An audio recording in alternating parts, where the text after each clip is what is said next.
नमस्कार फ्रेंड्स, स्वागत है आपका सोनिया टीचिंग क्लासेस में। आई होप आप सब स्वस्थ और मस्त होंगे। चलिए स्टार्ट करते हैं आज के वीडियो को। आज का हमारा वीडियो है सीटेट के लिए इन्वायरमेंटल स्टडीज़ के कुछ इम्पॉर्टेंट क्वेश्चन जो प्रीवियस ईयर में पूछे गए हैं।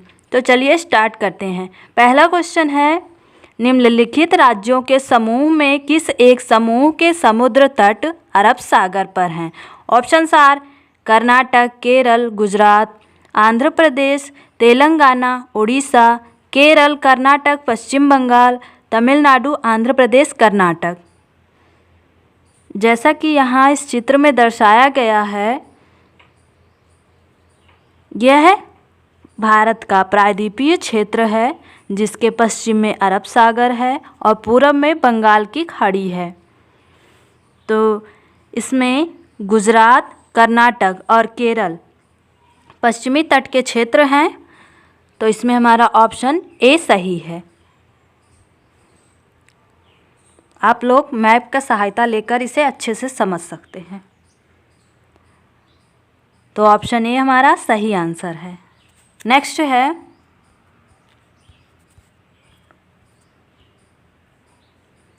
निम्नलिखित में से क्या पेट्रोलियम से प्राप्त नहीं होता? ऑप्शंस आर डीजल, मोम, ग्रीस, कोयला। इसमें हमारा सही आंसर है डी, कोयला। कोयला जो है यह पेट्रोलियम से प्राप्त नहीं होता है। ऑप्शन डी हमारा सही आंसर है। निम्नलिखित में से त्योहारों के उस समूह को चुनिए जिन्हें पूर्णिमा को मनाया जाता है। ऑप्शंस आर दिवाली, गुरु नानक जन्म दिवस, रक्षाबंधन, होली, महाशिवरात्रि, बुद्ध जयंती। होली, रक्षाबंधन, गुरु नानक जन्म दिवस, दिवाली, महाशिवरात्रि या गुरु नानक जन्म दिवस। इसमें हमारा सही आंसर है सी, होली, रक्षाबंधन और गुरु नानक जन्म दिवस पूर्णिमा के दिन मनाए जाते हैं। तो ऑप्शन सी हमारा सही आंसर है।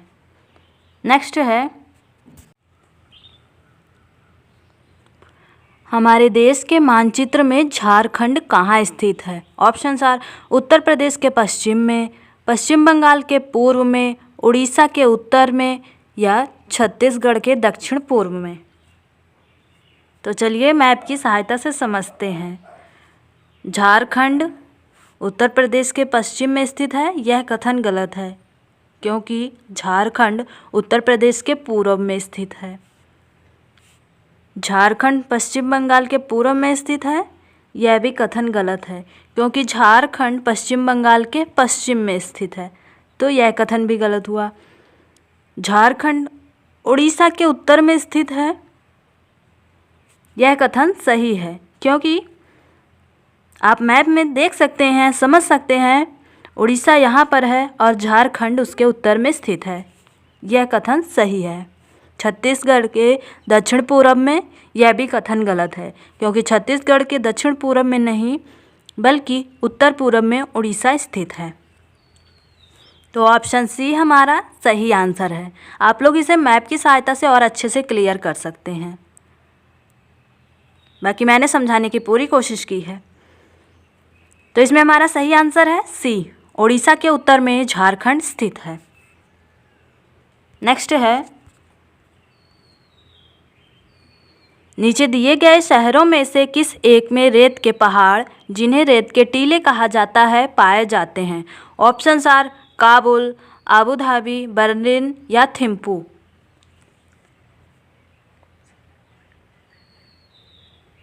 इसमें हमारा सही आंसर है बी, आबू धाबी में रेत के पहाड़ पाए जाते हैं जिन्हें रेत के टीले कहा जाता है। तो ऑप्शन बी हमारा सही आंसर है।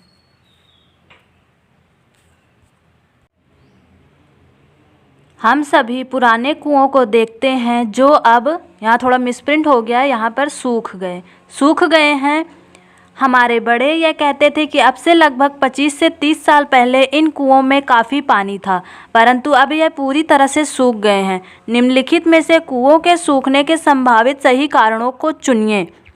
कथन ए, जिन झीलों में वर्षा का पानी इकट्ठा होता था वहाँ अब झीलें नहीं हैं। पेड़ों और कुओं और आसपास के क्षेत्रों की ज़मीनें अब कोल तार सीमेंट से ढक गई हैं। कुआं का कोई उपयोग नहीं करता क्योंकि हर घर में टोटियां लगी हैं।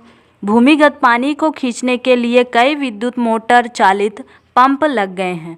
Options are ABC, BCD, CDA, ABD।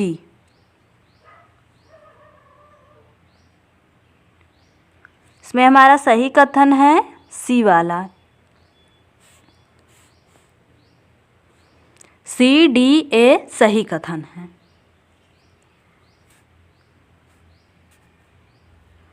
Next question है,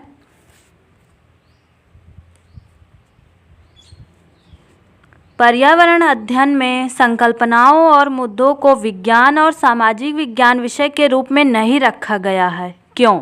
ऑप्शंस आर CBSE के द्वारा पर्यावरण अध्ययन के पाठ्यक्रम को इस प्रकार से निर्धारित किया है।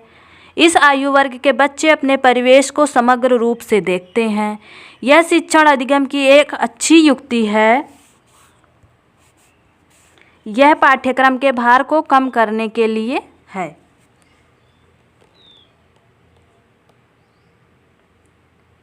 इसमें हमारा सही आंसर है बी। पर्यावरण अध्ययन में संकल्पनाओं और मुद्दों को विज्ञान और सामाजिक विज्ञान के विषय में नहीं रखा गया है क्योंकि इस आयु वर्ग के बच्चे अपने परिवेश को समग्र रूप से देखते हैं।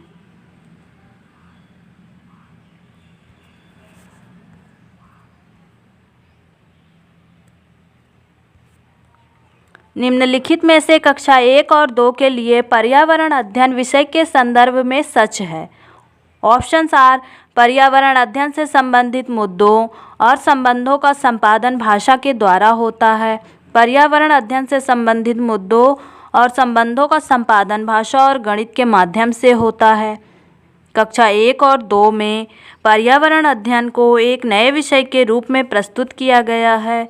कक्षा 1 और 2 में एक विषय के रूप में पर्यावरण अध्ययन समझने के लिए आसान नहीं है।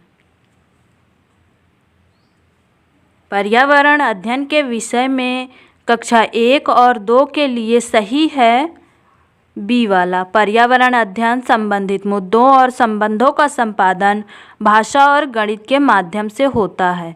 तो ऑप्शन बी हमारा सही आंसर है।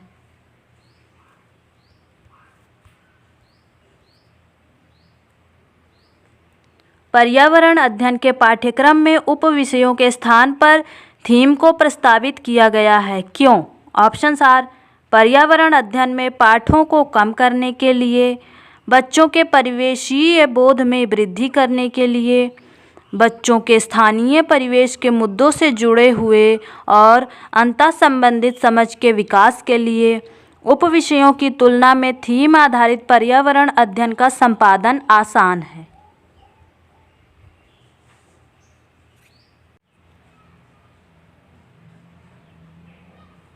तो इसमें हमारा सही आंसर है सी वाला। बच्चों के स्थानीय परिवेश के मुद्दों से जुड़े हुए और अंतः संबंधित समझ के विकास के लिए पर्यावरण अध्ययन के पाठ्यक्रम में उप विषयों के स्थान पर थीम को प्रस्तावित किया गया है। तो ऑप्शन सी हमारा सही आंसर है।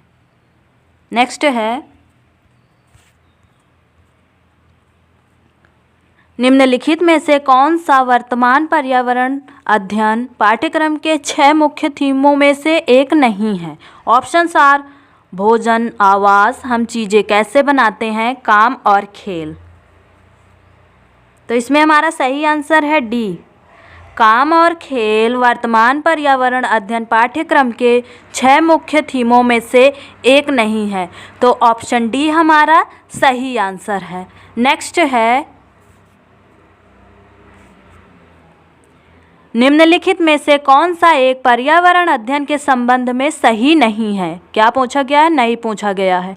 ऑप्शंस आर पर्यावरण अध्ययन की प्रकृति एकीकृत है, पर्यावरण अध्ययन बाल केंद्रित अध्ययन है, पर्यावरण अध्ययन बच्चों को अपने परिवेश को खोजने का अवसर देता है, पर्यावरण अध्ययन वर्णों और परिभाषाओं पर बल देता है।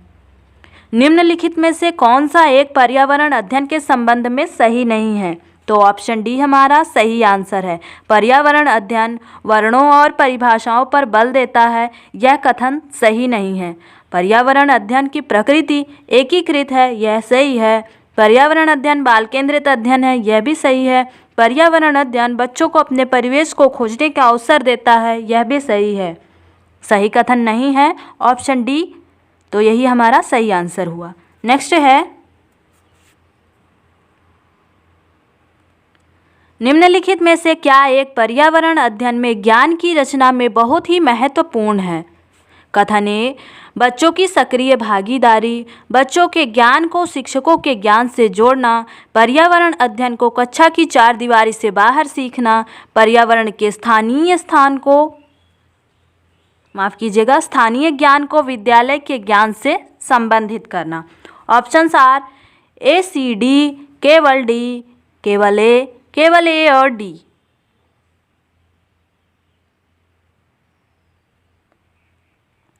पर्यावरण अध्ययन में ज्ञान की रचना में बहुत ही महत्वपूर्ण है बच्चों की सक्रिय भागीदारी, यह सही है। बच्चों के ज्ञान को शिक्षकों के ज्ञान से जोड़ना, यह गलत है। पर्यावरण अध्ययन को कक्षा की चार दीवारी से बाहर सिखाना, यह भी सही है। बच्चों के स्थानीय ज्ञान को विद्यालय के ज्ञान से संबंधित करना, यह भी सही है। तो ऑप्शन ए हमारा सही आंसर है। ए, सी, डी सही आंसर है।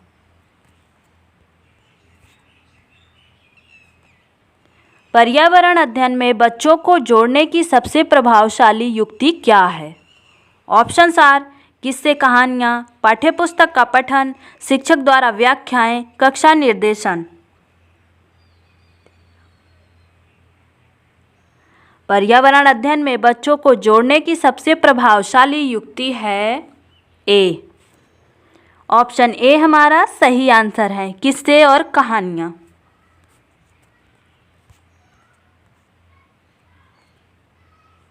पर्यावरण अध्ययन में बच्चों को पाठ्यपुस्तकों और शिक्षकों के अलावा अन्य स्रोतों की मदद लेने के लिए प्रोत्साहित करना चाहिए। क्यों?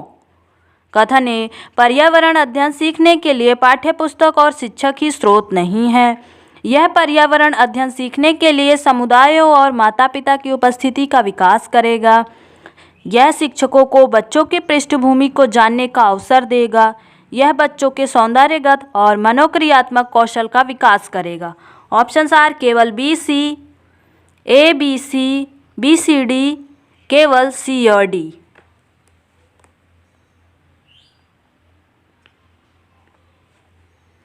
पर्यावरण अध्ययन में बच्चों को पाठ्यपुस्तकों और शिक्षकों के अलावा अन्य स्रोतों की मदद लेने के लिए प्रोत्साहित करना चाहिए, क्योंकि पर्यावरण अध्ययन सीखने के लिए पाठ्यपुस्तक और शिक्षक ही स्रोत नहीं है।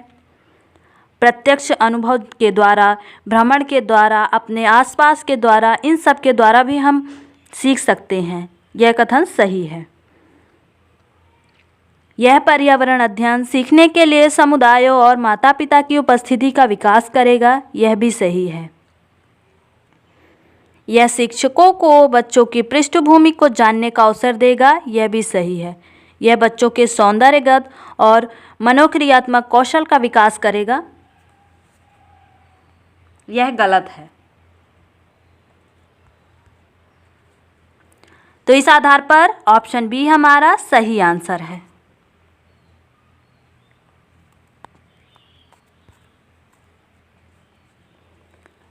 एक शिक्षक हमेशा क्रियाकलापों को कराने के बाद प्रश्नों और चर्चाओं का संचालन करता है। क्रियाकलापों, प्रश्नों और चर्चाओं के संचालन करने का क्या उद्देश्य है? कथन ए, बच्चों की प्रक्रिया कौशलों का आकलन, बच्चों को खोजने का अवसर देना, बच्चों को अपनी अभिव्यक्ति का अवसर देना, बच्चों में उनके सीखने की गति के आधार पर विभेद करना।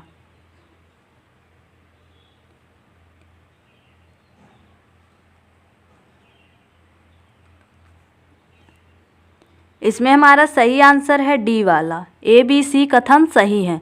बच्चों की प्रक्रिया कौशलों का आकलन, यह सही है। बच्चों को खोजने का अवसर प्रदान करना, यह भी सही है।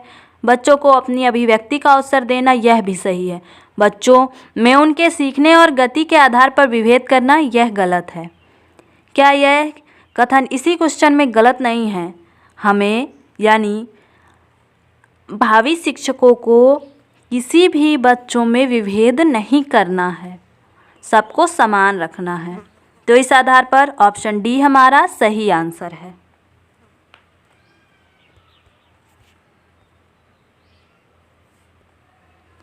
एक शिक्षक खाना किस प्रकार से खराब होता है पर एक प्रयोग करता है? शिक्षक बच्चों के समूह बनाकर उनको प्रयोग से संबंधित सामग्री देता है। शिक्षक बच्चों के समूह क्यों बनाता है? कथन यह सहपाठी अधिगम का समर्थन करता है। यह बच्चों की सामाजिक अंतःक्रिया में सुधार करता है। समूह अधिगम बिना बोझ के पर्यावरण अध्ययन के अधिगम का प्रभावशाली तरीका है। कक्षा में अनुशासन को बनाए रखने के लिए समूह में अधिगम एक महत्वपूर्ण युक्ति है।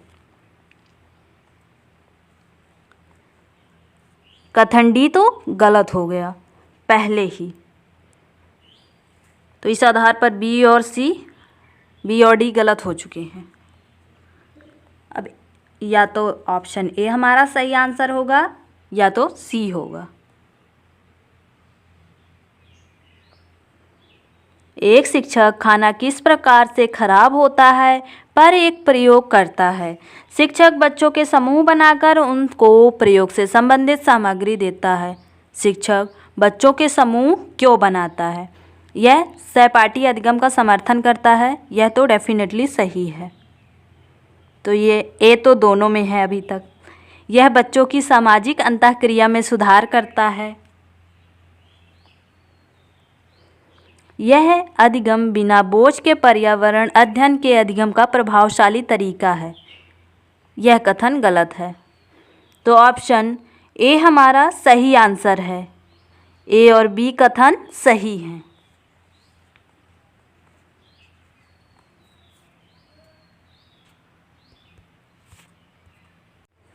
निम्नलिखित में से क्या पर्यावरण अध्ययन में आकलन के लिए संकेतक नहीं होना चाहिए? ऑप्शंस आर न्याय और समानता के प्रति सरोकार, सहभागिता, याद करना, प्रश्न पूछना। पर्यावरण अध्ययन में आकलन के लिए संकेतक नहीं होना चाहिए, याद करना। ऑप्शन सी हमारा सही आंसर है। याद करना यानी रोट मेमोराइजेशन कभी भी हमारा सही आंसर नहीं हो सकता। ये कुछ टर्म्स हैं जो हमें सीटेट में अच्छे मार्क्स प्राप्त करने में मदद करेंगे। इनको आप अच्छे से ध्यान में रखिएगा। तो ऑप्शन सी हमारा सही आंसर है। नेक्स्ट है पर्यावरण अध्ययन में शिक्षक के द्वारा बच्चों को स्वयं अपने का आकलन के लिए अवसर देना चाहिए। स्व आकलन है। ऑप्शंस आर सतत और व्यापक मूल्यांकन यानी कॉन्टिन्यूअस एंड कॉम्प्रिहेंसिव इवैल्यूएशन, सीखने के समान आकलन, असेसमेंट एज लर्निंग, सीखने का आकलन, असेसमेंट ऑफ लर्निंग, सीखने के लिए आकलन, असेसमेंट फॉर लर्निंग। पर्यावरण अध्ययन में शिक्षक के द्वारा बच्चों को स्वयं अपने का आकलन के लिए अवसर देना यानी स्व आकलन, यह क्या है? यह है assessment as learning. Assessment as learning में या तो स्व आकलन आएगा या तो ग्रुप आकलन आएगा, यानी समूह में आकलन करना या खुद से आकलन करना। इसका मतलब होता है assessment as learning. Assessment of learning में होता है समेटिव यानी योगात्मक लर्निंग असेसमेंट ऑफ लर्निंग के अंतर्गत आता है। असेसमेंट फॉर लर्निंग में फॉर्मेटिव आता है। फॉर्मेटिव यानी रचनात्मक। तो इस क्वेश्चन के आधार पर हमारा सही आंसर है असेसमेंट एज लर्निंग, यानी बी ऑप्शन सही है। तो फ्रेंड्स, आप मेरे इस वीडियो के बारे में कमेंट सेक्शन में ज़रूर बताइएगा। आपको वीडियो पसंद आई हो तो वीडियो को लाइक कीजिए, अपने दोस्तों के साथ शेयर कीजिए और चैनल को सब्सक्राइब कीजिए। Thank you.